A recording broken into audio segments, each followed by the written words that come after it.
On this date, or more precisely October 17th, 1806, a 48 years old legend died. That legend was born in September 20th, 1758, at Grande Rivière du Nord, and was murdered in Port-au-Prince, Pont-Rouge, at the exact date I've just mentioned. That legend is the father of the nation, and his name is Jean-Jacques Dessalines.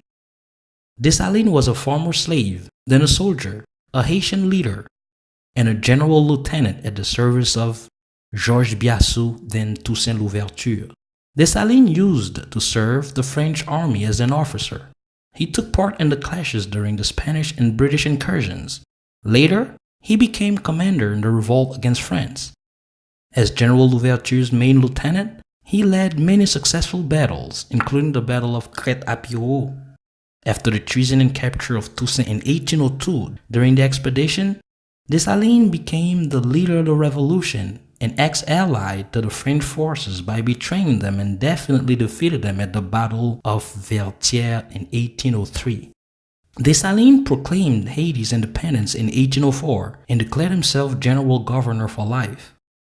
During the same year, he was proclaimed Emperor of Haiti by the generals of the army under the name of Jacques Ier. Considered as the founding father of Haiti, his name is now that of the Haitian national anthem, La Dessalinienne.